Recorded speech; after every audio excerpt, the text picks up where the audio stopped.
what's going on. Make sure you guys like, comment, subscribe, share, and the whole 9 yards. This to help me. This to help motivate me to keep this stuff coming, y'all. But I've taken a deep breath. I know it's been a long time, so I'm about to revamp everything and put it all out there. All right. So if you guys are not a part of the Malachian Empire, click the link inside the description to join if you want to have access to the full videos and resources and webinars and conferences and stuff like that. A lot of this stuff I would not be allowed to be public access. So if you guys want access to the full materials, please become a member below. All right. So the name of this video is Debt is to be sold, not to be owed. Again, debt is to be sold, not to be owed. All right. Now, the first example of this is in reference to and keep in mind, none of this stuff is internet bills and stuff like that. No John Doe stuff. All these things are my personal experiences and personal situations that I personally dealt with. So yeah, that being said, this is in relation to this is an offer. Now everybody should understand what an offer is, which is in relation to a subject matter inside of contract law.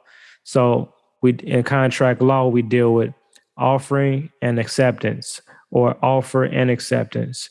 All right. So this right here is what we would call an offer that is coming from a third party, so-called creditor. The original so-called creditor is a utility company by the name of NIPSCO. All right. Now, the funny thing about this is that I've done this so many times. It's kind of like clockwork, so it's to the point where I don't do a lot of the things that people are talking about because it takes a lot of time and energy. A lot of this stuff is wrapped around, the spirituality of things. You see what I mean?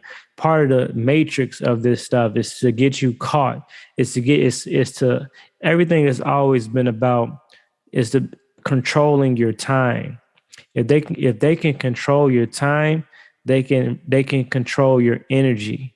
You see what I mean? They can control the way you think, the way you feel, the way you act, the way you respond, and things like that. So it's a matrix within itself. So we guys got to understand that. So we have to entertain the most effective methods and remedies that take the least amount of time and the least amount of energy. Okay.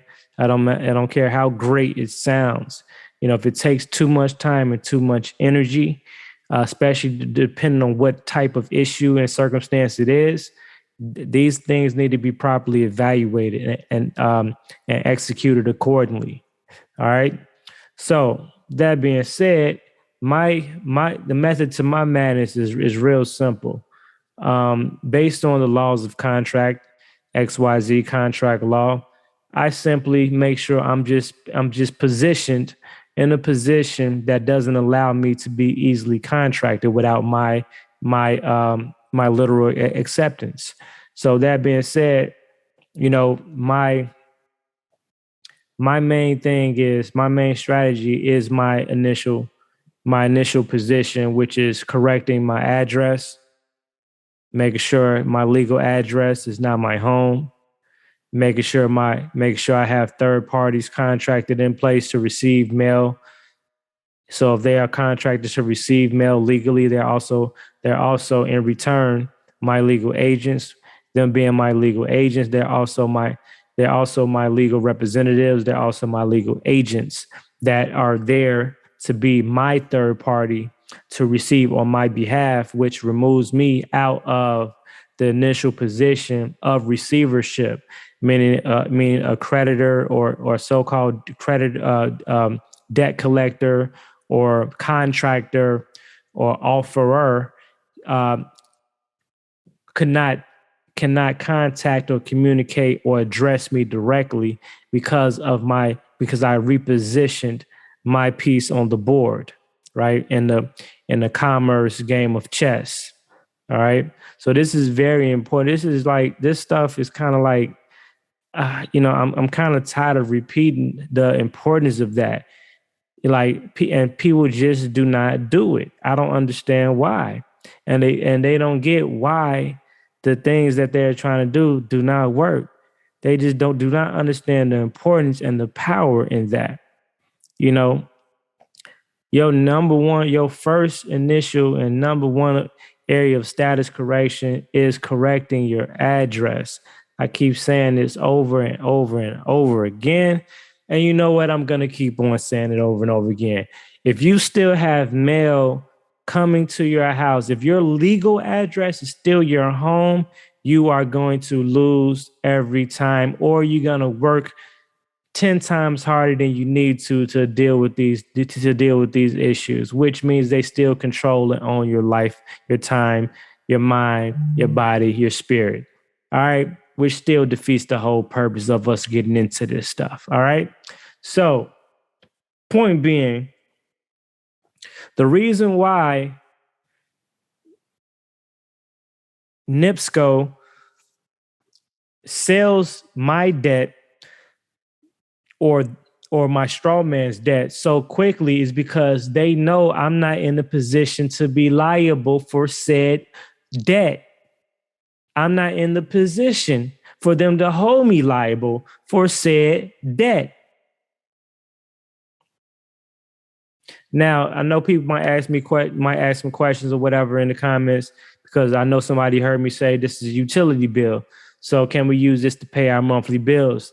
This is not related to monthly reoccurring charges, because that's a whole different situation, a whole nother beast. And this is not what this particular example is referring to. All right. That's a whole nother situation, because that's something that you don't really want to discharge per se, because it's in reference to an account that still needs to remain active, because you still need your lights on, and you still need your gas on. You still need your heat on, stuff like that. So those are things you really do not want to play with, and you better know what you're doing. Okay. I've seen a lot of people get gassed up and go in a rabbit hole and become whispers in the dark. Let's not do that. Okay.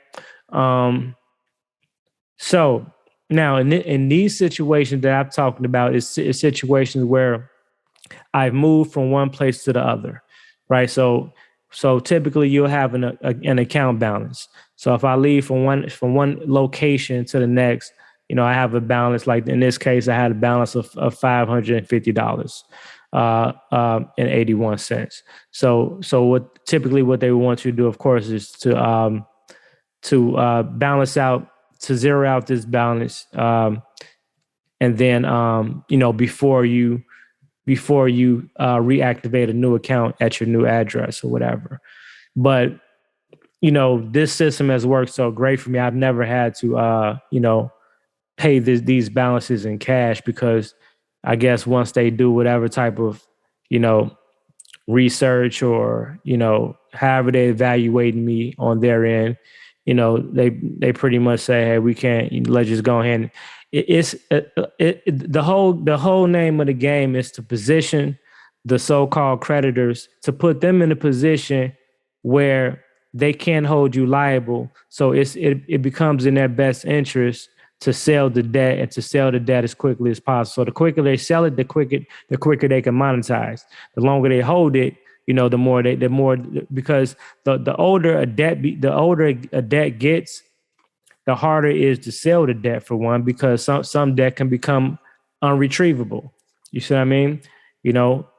So it's in a lot of companies' best interest to sell that debt as soon as possible, so they at least get something out the deal, and they keep all the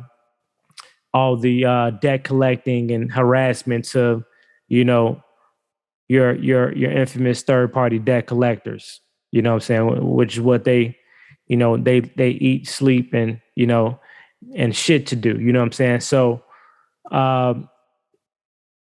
in this case, this is what happened. This debt was probably sold in less than 2 months. Had to be no more than 3 months was this debt. So, and it's so normal at this point. I look and I wait for these offers to come in the mail. And like I say, I'll tell people all the time, when I get these offers in the mail, I'm like, I feel so like like these notices, these are not bills to me. I don't look at these. I don't like right hand up to the creator. I do not look at these as being like bills or debt. These are not bills or debt to me. These words on this paper don't have anything to do with me. The only thing that's in reference to me is what's said in the final paragraph. All right, so let's go over this. Hopefully everybody got the point of my ramble right there. So now the new contractor, the new company that's trying to contract with me is One Advantage. Okay, I don't know who these people are. Never met them, right? But they assume that they have some type of that I owe them some type of debt, or I'm going to pay them some type of debt. But it doesn't hurt to try. So they send me the offer. So the offer says the above reference account has been placed with our company for collection. Okay, cool. That's fine. Right? Please send the balance to One Advantage LLC or contact us at 888-650-1776. Please send your payment to, it's like, damn, y'all go right into sending you some money. Like, you don't say, they didn't even introduce themselves. Y'all could have said, hey, how are you? Hey, we are One Advantage. We'd like to let you know that blah, blah, blah. They go right into, yes, please send balance to One Advantage LLC or contact us at 888-650-1776. Please send your payment to the remit address shown below. Now, we're not going to get into remittance at this point, but I'm pretty sure any of our consumer law junkies are gonna are navigating to that word right there. But that's not necessary at this point, because that actually has nothing to do with us as well. Now they say that the creditor account numbers should be written on all correspondence and payments to assure the proper handling and processing of your accounts.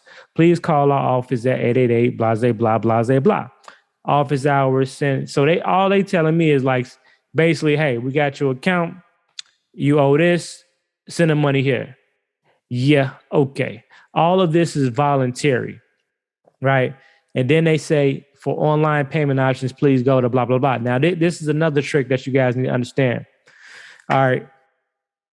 So the first semi-chess move is this right here. Well, first off, it's making you the offer to begin with. Secondly, right here is where it says for online payment options, please go to http:// pay lorp.oneadvantage.llc.com. Now, 99% out of 100, when you go to, if you ever go and to log in to access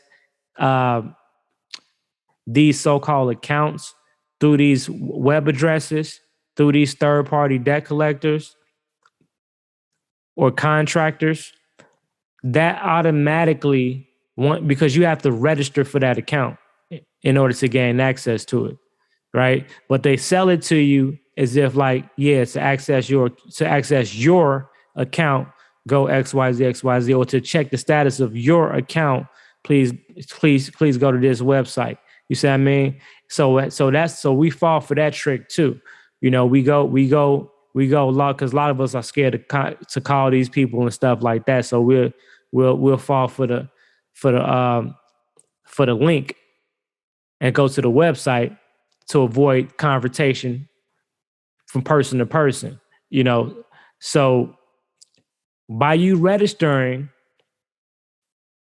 and creating an account with this company, you just said You just gave us a silent acceptance of that contract, of that offer, and made yourself liable for that debt. Because you got to think about it psychologically. Like if you don't owe this debt, if you're not liable for this debt, if this debt has nothing to do with you, then why would you take your time to go visit a website, register for an account? You see what I mean? So think about that. So a lot of this shit is psychological warfare. You see what I mean? So that's how they're getting us. So now this paragraph, which is in all caps, is very important, and this is your payoff paragraph right here. This is your validation of payoff right here, this is where they're actually letting you know that you're not liable for this debt. So they're telling you right here, this communication is from a debt collector. This is an attempt to collect the debt. Any information obtained will be used for that purpose. Cool. All right. So that means that, first of all, you should not be ever contacting them to give them any information, right? That is like an ultimate violation of the code. You know what I'm saying? If anything, you're contacting them to obtain information, right? But, in this case, you don't even need to do that or want to do that. So keep that in mind. You never contact them and give them anything. Like when you call the number, before they even say something, they ask you for your name, your birthday, your social, your address, and you don't even know who this person is on the other line and who they actually work for, but you automatically validating your identity. We got to think about how that sounds, how that really looks on a common sense level, right? But we fall for these agents because these agents are well trained to have a certain feel and vibration about their whole demeanor, and their delivery of the words, right? So unless you notify this office within 30 days after receiving this notice, unless you notify this office within 30 days, this is the contract offer right here. This is an offer, and you must respond within 30 days of the offer, or they are going to assume, because silence is acquiescence.